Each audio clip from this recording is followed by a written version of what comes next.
Assalamu alaikum wa rahmatullahi wa barakatuh. My name is Muhammad Abdul Rahim, and this is question from my father's side. He is here for first time he has come, and it will be better if you answer in Hindi. Okay, so the question is, उनका मानना ये है कि भगवान ने हमको my profession is marketing. I am doing a physiotherapy profession in city wise. हमारा father का कहना यह है कि भगवान ने हमको अलग अलग धर्म में पैदा किया है और उस धर्म को लेकर हमको चलना है, and we should not skip up from one religion to another religion. और हमने जो रिलीजन कन्वर्ट किया है ये रॉन्ग किया है। So please give the answer on behalf of me in Hindi in the eyes of Quran. Thank you ji. Naveen Kumar Sahu. हाँ, he is here. अल्हम्दुलिल्लाहि रब्बिल आलमीन वस्सलातु वस्सलामु अला रसूलिहिल करीम व अला आलिहि व अस्हाबिहि अजमईन। औज़ु बिल्लाहि मिनश शैतानिर रजीम। बिस्मिल्लाहिर रहमानिर रहीम। उदउ इला सबीलि रब्बिका बिल हिकमा वल मौइज़तिल हसना वजादिलहुम बिल्लती हिया अहसन। रब्बि इश्रह ली सदरी व यस्सिर ली अमरी वहलुल उक़दतम मिन लिसानी यफ़क़हू क़ौली। अम्मा बाद, respected master of conduct brother Alimuddin, all my respected elders in the audience, and all my dear brothers and the sisters, I welcome all of you with the Islamic greetings. Assalamu alaikum wa rahmatullahi wa barakatuhu. MashaAllah, brother Abdul Rahim, who is a revert, and he is trying his level best to get his father also to accept the true religion from Allah subhanahu wa ta'ala, that is Deen al-Islam. And his father, Mr. Naveed, is also here. Mr. Naveen is also here. And I pray Allah subhanahu wa ta'ala to open his heart to understand Islam, mashallah. And Abdul Rahim, on behalf of his father, Mr. Naveen, he has asked a question and he has requested me to give the answer in Hindi for his father. And his question is, इनके वालिद साहब ये कहते हैं, ये मानते हैं कि जिस धर्म में हम पैदा हुए हैं उस धर्म में अगर हम अच्छे रहें तो बस है। ये इतने सारे धर्म जो ऊपर वाले ने बनाए हैं, फिर एक धर्म से दूसरे धर्म में जाना, फिर उधर से इधर जाना, ये सब क्यों है? इतने सारे धर्म क्यों हैं बने हुए? ये नवीन साहब का क्वेश्चन है, माशाल्लाह। देखिए, आपकी एक बात बिल्कुल दुरुस्त है, वही बात अल्लाह ने कुरान में कही है। आपने जो कहा कि जो धर्म ऊपर वाले ने बनाया है हमको एक ही धर्म में रहना चाहिए, और अल्लाह कुरान में कहते हैं वो धर्म इस्लाम है। अल्लाह ने इस कुरान में पाठ नंबर 3 के श्लोका जिसको आप कहते हैं, उसे हम आयत कहते हैं कुरान के लिए, आयत नंबर 19 में कहा, इन्न दीना इंदल्लाहिल इस्लाम। दीन या रिलीजन अल्लाह के पास सिर्फ इस्लाम है। अल्लाह ने पाठ 3 सूरा नंबर 3 सूरा आले इमरान की आयत नंबर 85 में कहा, वमन यब्तगी गैरल इस्लामी दीनन फलन युक़बला मिन्हु व हुवा फिल आखिरति मिनल खासिरीन। जो कोई अल्लाह सुब्हानहू व तआला के पास इस्लाम के सिवा, एक्सेप्ट इस्लाम, कोई दूसरे धर्म को फॉलो करके आएगा मरने के बाद, वो उससे बिल्कुल एक्सेप्ट नहीं किया जाएगा और वो बहुत बड़ा लूजर होगा, वो बहुत बड़ा नुकसान उठाने वाला होगा, वो विनाश कर दिया जाएगा क़यामत के दिन। अल्लाह सुब्हानहू व तआला ने इसी तरह इस कुरान में सूरह बकरा यानी पाठ नंबर 2 सूरा नंबर 2 की आयत नंबर 213 में कहा, आपने ये जो सोचा कि अल्लाह ने धर्म बनाए, अल्लाह ने कहा कि मैंने धर्म नहीं बनाए। अल्लाह कहते हैं मैंने जब पहली मर्तबा मनुष्य को इस धरती पर भेजा, जब मैंने इंसान को इस धरती पर ज़मीन पर भेजा, तो ये सब इंसान एक ही धर्म के मानने वाले थे, वो था इस्लाम। और जब कभी इन मनुष्यों के दरमियान, इन इंसानों के दरमियान कोई बात को लेकर क्वेश्चन आ जाता, इनके मन में, इनके ध्यान में एक प्रश्न आता, सवाल आता कि ये करना चाहिए कि नहीं करना चाहिए, ये करेक्ट है कि रॉन्ग है, तो इंसान को मैंने सीधा रास्ता दिखाने के लिए अपने प्रवक्ता भेजे, अपने मैसेंजर्स को भेजा, और इन मैसेंजर्स को मैंने बार बार जब भेजा तो एक मेरी पुस्तक, धार्मिक पुस्तक देकर भेजा, एक धर्म गुरु को भेजा और एक धार्मिक पुस्तक उनको देकर भेजा, ताकि ये जो धर्म गुरु मेरे पास से धार्मिक पुस्तक लाए हैं, इस धार्मिक पुस्तक से इंसानों में जो बात पे लड़ाई झगड़ा था उसको दूर करें और ऊपर वाले ने जो इनके लिए पसंद किया है वो इनको बता दे। लेकिन मेरे धर्मगुरु आने के बाद भी मेरी धार्मिक पुस्तकें लाकर इनको बताने के बाद भी इनमें बाज इंसान ऐसे थे जो अपनी मनमानी चलाना चाहते थे, अपनी मर्जी से राज करना चाहते थे, मेरे कानून को तोड़ना चाहते थे। तो इन लोगों ने अपने अपने रास्ते बनाए, तो अल्लाह ने भी उनको हिदायत दी, उनको गाइडेंस दी, जो सच्चे रास्ते पर अल्लाह को मानकर चलना चाहते थे। तो अल्लाह ताला ने क्या कहा, जो धर्म आज आपको दिखते हैं, जैसे हिंदू धर्म है, आप हिंदू धर्म की कोई भी पुस्तक लेकर पढ़ेंगे, ये वेद शास्त्र का सारांश है, ये ब्रीफ है वेदास का। जब आप ये पढ़ेंगे या पूरे वेदास लेकर पढ़ेंगे, आप अरण्यकाश पढ़ेंगे, उपनिषद पढ़ेंगे, आप इसी तरीके से मनुस्मृति पढ़ेंगे या रामायण पढ़ेंगे या भगवत गीता पढ़ेंगे या महाभारत पूरी पढ़ेंगे, आपको हिंदू शब्द एक बार भी नहीं मिलेगा, या हिंदू धर्म के तौर पर हिंदू मत कोई धर्म आपको एक बार भी नहीं मिलेगा। और विवेकानंदा जी वो अपनी किताब इसेंशियल्स ऑफ हिंदुइज्म के पेज नंबर 16 पर 16 पर लिखते हैं कि जो लोग हमको हिंदू कहते हैं धार्मिक तौर पर, वो हमारा नाम गलत बता रहे हैं। विवेकानंदा जी कहते हैं हमको कहना चाहिए वेदांतिस्ट, वो लोग जो वेद शास्त्र को मानते हैं, जो वेद को श्रुति मानते हैं, जो वेद के बारे में मानते हैं कि इसे किसी ऊपर वाले ने दिया है। तो जब आप वेद शास्त्र वगैरह पढ़ेंगे तो आपको वेद शास्त्र में पता चलेगा कि जितने आज भगवान के रूप देकर आज हिंदू इन भगवानों की पूजा कर रहे हैं, जिसको इष्ट देवता कहते हैं, अपनी मर्जी से। कल मुझे समझ में आया कि ये मेरा देवता है, मैंने उसकी तस्वीर बनाई, उसकी मूर्ति बनाई और मैंने पूजा शुरू कर दी। तो जब आप विवेकानंदा जी की बात समझेंगे तो वेदा को अगर आप मानते हैं तो वेद शास्त्र में जब आप ऋग्वेद पढ़ते हैं, उसके book number 1 hymn number 164 verse number 46 में कहा गया है कि हिंदू पंडित जो लोग होते हैं, हिंदू ज्ञानी जो लोग होते हैं, नॉलेज वाले जो लोग होते हैं, ये लोग एक ही पैदा करने वाले को कई नाम से पुकारते हैं। यानी पैदा सिर्फ एक ने किया है, उसके नाम कई हैं। लेकिन बाद में हिंदू धर्म के बाज मानने वालों ने क्या किया, हर नाम को एक अलग सूरत दे दी। जैसे जब आप ऋग्वेद पढ़ेंगे, उसकी बुक नंबर 2 पढ़ेंगे, आपको उसके अंदर कई नाम आए हैं एक ही पैदा करने वाले के। उसमें से एक नाम ब्रह्मा है, उसमें से एक नाम विष्णु है। लेकिन आज जब आप हिंदू लोगों को देखेंगे तो ये हिंदू दोस्त हमारे, इन्होंने विष्णु को एक अलग सूरत दे दी, ब्रह्मा को अलग सूरत दे दी, जबकि वेद कहते हैं विष्णु ब्रह्मा एक ही पैदा करने वाले के नाम है। मिसाल के तौर पर आपका नाम नवीन है, अगर आपको आपके माता पिताजी नवीन के बजाय नव पुकारते हैं और आपके बेटे आपको नव्वू पुकारते हैं, नव्वू जी पुकारते हैं, आपके दोस्त नव्वू जी पुकारते हैं, तो अब किसी ने नव्वू जी की पिक्चर अलग बना दी, नव की पिक्चर अलग बना दी, नवीन की पिक्चर अलग बना दी। इन्होंने क्या किया, गलत अर्थ निकाला, गलत माना निकाला, निकाल कर एक ही नवीन जी की 3 सूरतें बना दी। तो हम मुस्लिम उनको कहते हैं कि देखो तुम्हारी धार्मिक किताब जिसे तुम श्रुति मानते हो, जिसे तुम भगवान के पास से मानते हो, यह भगवान वाली किताब तुमको कहती है कि पैदा करने वाला एक है, उसके नाम अनेक है। एक पैदा करने वाला है, नाम अनेक है। तो तुम अनेक नाम को अनेक सूरत दोगे तो यह गलती है तुम्हारी। अब इसमें हुआ यह कि हर एक को तुमने इष्ट देवता बना लिया। फिर यही वेद शास्त्र जब आप पढ़ेंगे तो Yajurveda chapter number 32 verse number 3 में आता है, न तस्य प्रतिमा अस्ति, जिसका माना है जो वो एक पैदा करने वाला है उसका कोई रूप नहीं होता। इसका मतलब क्या हुआ, आपने जैसे ही कोई तस्वीर उतारकर रूप दे दिया का मतलब आप अपने खुद वेद शास्त्र के खिलाफ जा रहे हैं। आपने एक ऐसी चीज को भगवान कहा जो वेद कहती है भगवान हो ही नहीं सकता, क्योंकि जो भगवान है उसकी सूरत नहीं होती। लेकिन अब आपने सूरत बनाई तो आप झूठ बोल रहे हैं, आप झूठी चीज को अपना भगवान बोल रहे हैं। आपकी किताब के अनुसार वो झूठा भगवान है। अगर आपने कोई चीज को सूरत बनाकर कहा कि ये मेरे भगवान है, वेद शास्त्र कहती है जब आपने सूरत बनाई ये भगवान हो ही नहीं सकता, न तस्य प्रतिमा अस्ति। इसी तरह यही यजुर्वेद आपको चैप्टर नंबर 40 वर्स नंबर 9 में कहती है, अंधत्म पविशंति या संभूति मुपास्ते।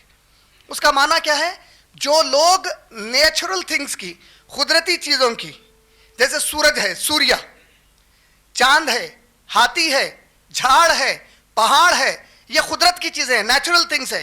अंधत्म पविशंति या संभूति मुपास्ते, जिन लोगों ने इनमें से किसी की पूजा पाठ की वो डार्कनेस में, अंधेरे में अंधे हो चुके हैं वो लोग।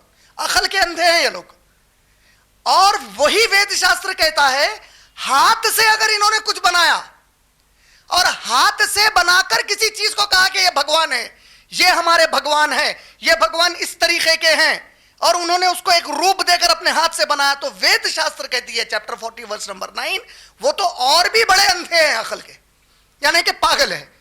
आप भगवत गीता पढ़ेंगे, कृष्ण जी कहते हैं जो पागल और बेवकूफ होता है, जिसकी बुद्धि नहीं होती, जिसकी बुद्धि कम होती है, चैप्टर 7 वर्स नंबर 21 में कृष्ण जी कहते हैं, 20 से 23 तक जब आप पढ़ेंगे, कृष्ण जी कहते हैं कि ऐ अर्जुन, जिसकी बुद्धि मारी गई, जिसकी अकल खत्म हो गई, जिसको अकल है ही नहीं, जो ज्ञान नहीं रखता, नॉलेज नहीं रखता, ऐसा वो शख्स है जो अपनी मर्जी से भगवान बना लेता है।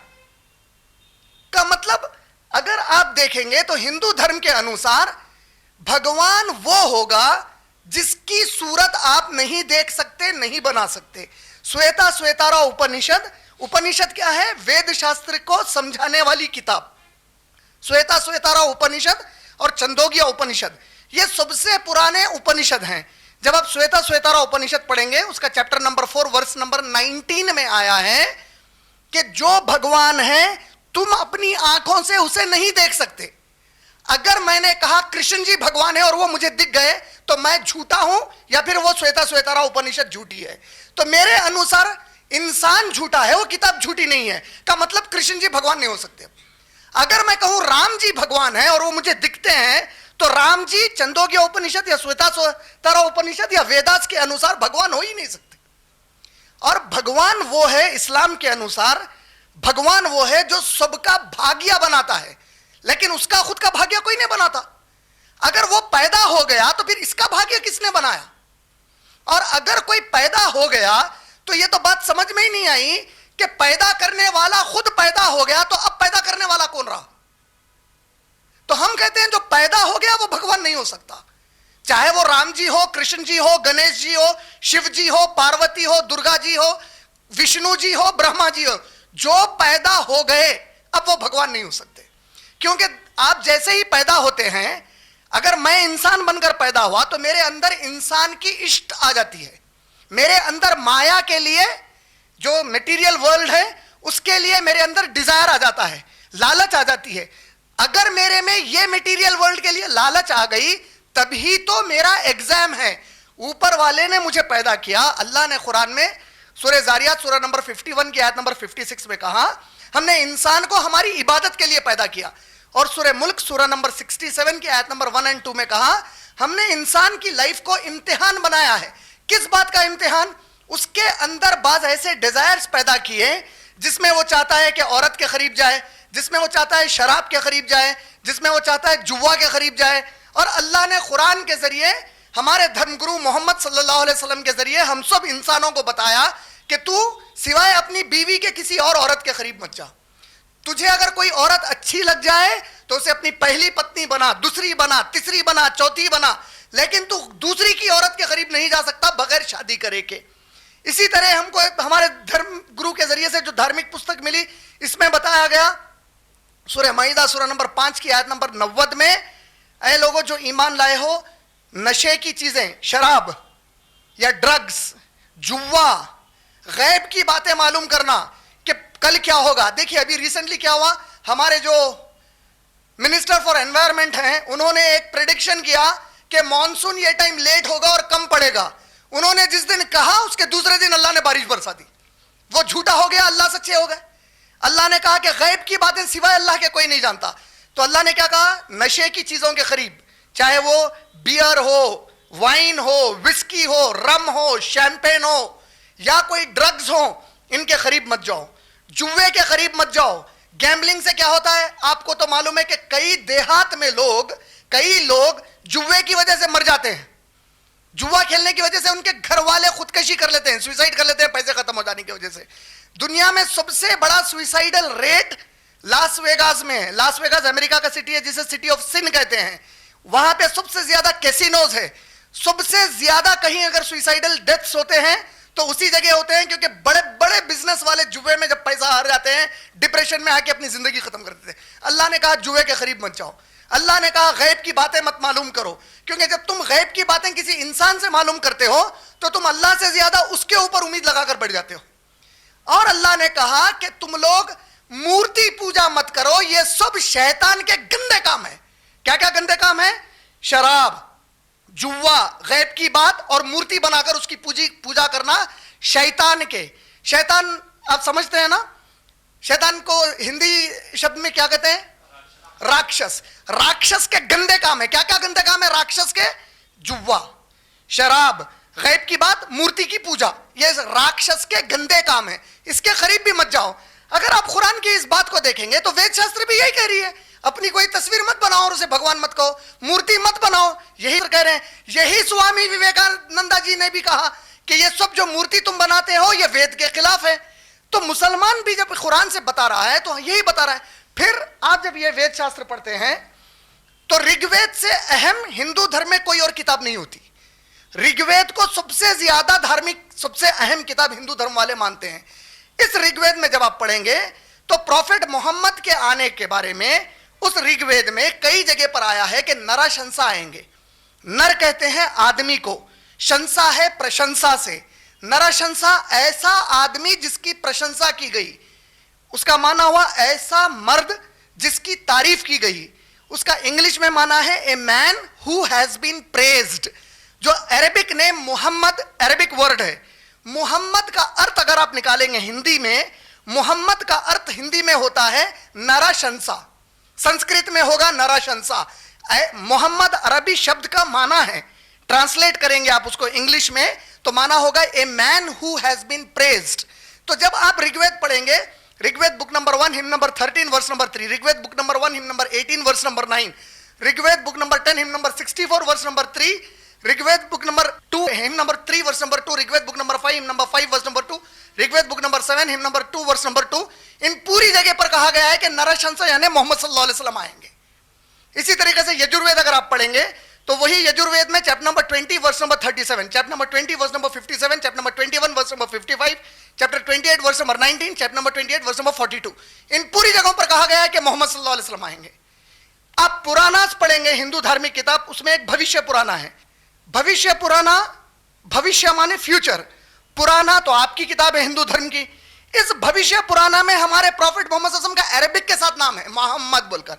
जब आप भविष्य पुराना पढ़ते हैं, अध्याय 3 खंड 3 पर्व 3 श्लोका नंबर 5 से लेकर 7 तक, उसमें कहा गया है कि एक मलेचा आएंगे। मलेचा माने नॉन इंडियन फॉरेनर। ये देखिए आपको मैं भी भिजाता हूं ये किताब, ये जो हाईलाइट किया हुआ है प्रॉफिट मोहम्मद का नाम है। क्या कहा गया है? एक मलेचा आएंगे जिनका नाम मोहम्मद होगा। हम पूछ रहे हैं ये किताब आपकी, इसे लिखने वाले आपके हिंदू धार्मिक लोग, इसे किसी मुस्लिम सऊदी अरेबिया की हुकूमत ने नहीं छापा है, पाकिस्तान से नहीं छपी है, इसे कोई हैदराबाद की मुस्लिम सोसाइटी असदुद्दीन ओवैसी, अकबरुद्दीन ओवैसी साहब की दारुसलाम की MIM ने नहीं छापा है, इसे आपके लोगों ने, आपके धार्मिक गुरुओं ने छापा है। इसमें हमारे नबी का नाम आया है। और फिर इसके बाद यहां पर क्या कह रहा है ये नाम में? यह कहा गया है कि वो टाइम पे जो राजा होगा, ऐ राजा तुझे उनके पास जाने की जरूरत नहीं है, उनके मानने वाले लोग तेरे पास आएंगे और तू उनको पहचानेगा कैसे? उनके सर पर शिंडी नहीं होगी, चेहरे पर दाढ़ी होगी। आप अगर सही बुखारी पढ़ेंगे, बुखारी है, यह कुरान से अलग है। हम कहते हैं कुरान में सिर्फ वही शब्द है जो अल्लाह ने हमारे धर्मगुरु प्रॉफिट मोहम्मद सल्लल्लाहु अलैहि वसल्लम को दिए हैं, और प्रॉफिट मोहम्मद सल्लल्लाहु अलैहि वसल्लम ने जो भी टीचिंग दी वो कुरान में नहीं है, वो अलग किताबों में प्रिजर्व्ड है। यह किताब जब आप पढ़ेंगे, सही बुखारी वॉल्यूम नंबर 7 हदीस नंबर 5982 5983 में प्रॉफिट मोहम्मद ने कमांड किया मुस्लिम्स को कि तुम लोग अपनी दाढ़ी के बाल छोड़ो और मूंछ निकाल दो। और भविष्य पुराना अध्याय 3 खंड 3 पर्व 3 श्लोका नंबर 10 से 27 में लिखा गया है कि प्रॉफिट मोहम्मद, धर्मगुरु मोहम्मद सल्लल्लाहु अलैहि वसल्लम के मानने वाले लोग शिंडी नहीं रखेंगे, दाढ़ी रखेंगे। फिर उसमें कहा गया है वो लोग गोश्त खाएंगे। तो हम मुसलमान तो फख्र से गोश्त खाते हैं। हमको अल्लाह ने सूरह नहल सूरह नंबर 16 की आयत नंबर 5 में कहा कि हमने तुम्हारे लिए बास 4 पैरों पर चलने वाले जानवर, तुम उनके चमड़े से अपने कपड़े सिलाते हो और बाज उनमें से हमने तुम्हारे खाने के लिए जायज कर दिए, तो हम गोश्त खाते हैं। फिर वो भविष्य पुराना कहता है कि उनके मानने वाले लोग सुअर का गोश्त नहीं खाएंगे, पिग नहीं खाएंगे, पोर्क नहीं खाएंगे। आप कुरान खोल कर देखेंगे तो अल्लाह ने सूरह बकरा सूरह नंबर 2 आयत नंबर 273, सूरह माइदा सूरह नंबर 5 आयत नंबर 3, सूरह अनाम सूरह नंबर 6 आयत नंबर 164, सूरह नहल सूरह नंबर 16 आयत नंबर 115 में कहा कि मुसलमान वो हैं जो सुअर का गोश्त नहीं खाते। फिर भविष्य पुराना कहता है ये जो इनके मानने वाले होंगे धर्मगुरु मोहम्मद सल्लल्लाहु अलैहि वसल्लम के, ये लोग दूसरों को ऊपर वाले की पूजा करने के लिए आवाज लगाकर बुलाएंगे। आप सारी दुनिया में जितने धर्म अगर देखेंगे तो सिवाय मुसलमानों के अजान वाला कॉन्सेप्ट किसी का नहीं है। या तो मंदिर में और चर्च में घंटा बजेगा, या शंख फूकी जाएगी, या कोई दूसरा तरीका होगा, लेकिन आवाज लगाकर बुलाने का कॉन्सेप्ट 5 वक्त आपने सुना होगा लाउड स्पीकर से मस्जिद के अजान दी जाती है कि आओ भाई अल्लाह की, क्या कहता है मुअज्जिन, हय्या अलस सला, आओ उसकी पूजा करने के लिए, आओ उसके सामने ठहर के इबादत करने। ये कौन सी किताब कह रही है? पूरी बात है ये किताब कह रही है। फिर ये किताब क्या कहती है जानते हैं आप? इनके जो मानने वाले लोग हैं वो झाड़ फूक से अपना इलाज नहीं करेंगे। जो अधर्मी लोग होंगे, इररिलीजियस जो लोग होंगे, उनको अगर रिलीजियस बनाना है तो उनके ऊपर झाड़ फूक करके फूकेंगे नहीं, ऐसा, बल्कि जिहाद करेंगे और अधर्मी लोगों को खत्म कर देंगे। ये कुरान कह रहा है। तो अब ये बताइए कि ये किताब में ये सब बातें कहां से आई? तो हम कहते हैं धर्म इस्लाम में ही अल्लाह ने पैदा किया था। बाद में आपके माता पिता ने कोई और चीज को देखा तो उन्होंने आपको वही करके बड़ा किया, आप वैसे ही बड़े हो गए। देखिए, जब आप और मैं अभी पैदा ही नहीं हुए थे, 17वीं सदी में 1700 यानी कि 1650 के आसपास ये साइंटिस्ट इस दुनिया में मानते थे कि अर्थ सेंटर है और इसके अतराफ सूरज और सितारे फिर रहे हैं। कॉपरनिकस बड़ा साइंटिस्ट है, वो भी यही मानता था। कब तक? 1659 तक यही बात मानी जाती थी। उसके बाद पता चला कि यह बात गलत है। सन सेंटर में है, अर्थ उसके अतराफ फिरती है। बाद वाले अगर आकर यह कहें कि देखो भाई अब पहले ये मानो फिर वो मानो, अब ये हमसे तो नहीं होगा, हम वो जो मानते थे वही मानेंगे, तो हम बोलेंगे भाई तू मान, तुझे लोग बेवकूफ बोलेंगे। तू जो मानना है मान ले, लेकिन तुझे लोग क्या बोलेंगे? वही बोलेंगे जो कृष्ण जी ने कहा कि जिसकी बुद्धि नहीं है वो अपनी मनमानी के भगवान बना लेता है। ऐसे जो लोग होते हैं कि हमारे माता तुम्हारे माता पिता गलत भी हो सकते हैं। अब जब इतनी सब चीजें सही मालूम हो जाती हैं तो हमारे लिए ऑप्शन क्या रहता है? एक अच्छा मनुष्य, एक ईमानदार मनुष्य जिसके दिल में सबके लिए अच्छाई है, वो आदमी हमेशा क्या करता है? जो सच्चाई है उसको मान लेता है। वो कहता है अगर ये सच्चाई है ठीक है भाई, कल तक मुझे नहीं पता था, आज मुझे पता चल गई, चलिए बताइए आपकी जो सच्चाई है, आज मैं मानने के लिए तैयार हूं माशाल्लाह।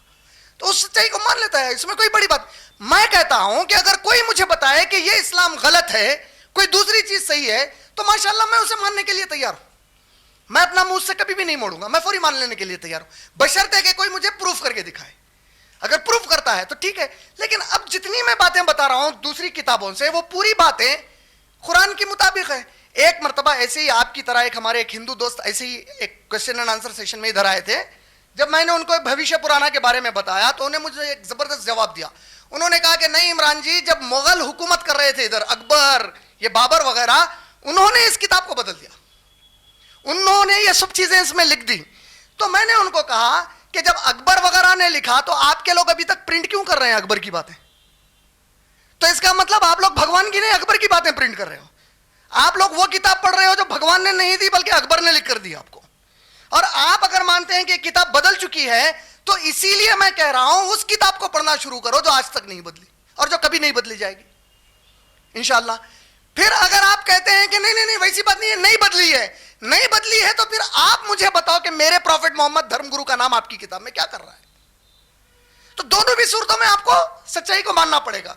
बाज लोग वो होते हैं जो जल्दी सच्चाई को मानते हैं, बाज देर से मानते हैं, और बाज वो हैं जो सारी सच्चाई भी सामने रख दी जाए तो कहेंगे अल्लाह ने सूरह अनाम सूरह नंबर 6 की आयत नंबर 34 से 36 तक जब आप पढ़ेंगे या 34 से 38 तक पढ़ेंगे तो प्रॉफिट मोहम्मद के जमाने में जो मक्का में रहने वाले बुतों की पूजा करने वाले लोग थे वो बार बार प्रॉफिट मोहम्मद सल्लल्लाहु अलैहि वसल्लम को एक नई चीज बताने के लिए बोलते थे।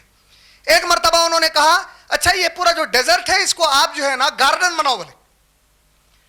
तो अल्लाह सुब्हानहू तआला ने कहा कि ऐ प्रॉफिट मोहम्मद, ओ धर्मगुरु मोहम्मद सल्लल्लाहु अलैहि वसल्लम, आपसे पहले भी जब मैंने धर्मगुरुओं को भेजा था, ये इंसान जब सच्चाई को छोड़ना चाहता है तो सिर्फ ऐसे ही दीवाने बातें पूछता है। आप इनसे कह दीजिए ऐसी कोई इनकी दिल की ख्वाहिश वाली चीज, कोई सर्कस नहीं है। कोई धर्मगुरु आते हैं तो वो इंसानों का दिल बहलाने नहीं आते, वो तो सच्चे अल्लाह की तरफ बुलाने आते हैं। तो अगर ये चाहते हैं कि सर्कस ट्रिक्स करो तो इनसे कह दो ये कुछ करने वाले नहीं हैं। ये कैसे लोग हैं बताया अल्लाह ने कुरान में? ये ऐसे हैं कि खुद अल्लाह अगर इनके सामने आसमानों से आ जाएगा तो ये कहेंगे ये तो कुछ मैजिक है, ये अल्लाह नहीं होता। तो ऐसे लोगों को कोई हिदायत नहीं दे सकता। तो हमारी अल्लाह से दुआ है कि आपके बेटे जिस तरह अब्दुल रहीम को अल्लाह ने तौफीक दी है, अल्लाह आपको भी तौफीक दे दे। माशाअल्लाह एक सच्चाई है, आपने बिल्कुल सही बात कही। और प्रॉफिट मोहम्मद सल्लल्लाहु अलैहि वसल्लम ने भी एक हदीस यही कही थी जो हमारे असदुद्दीन ओवैसी साहब ने कहा था, उसका एक इशू बना दिया था। सही बुखारी वॉल्यूम नंबर 2 हदीस नंबर 1358 में प्रॉफिट मोहम्मद ने कहा, हर पैदा होने वाला बच्चा मुस्लिम पैदा होता है, बाद में वो अपने मां बाप के असर में आकर उनके हिसाब से एक धर्म को पकड़ लेता है, लेकिन हर पैदा होने वाला बच्चा मुस्लिम पैदा होता है। माशाअल्लाह। उम्मीद आपका जवाब मुकम्मल में कि आपको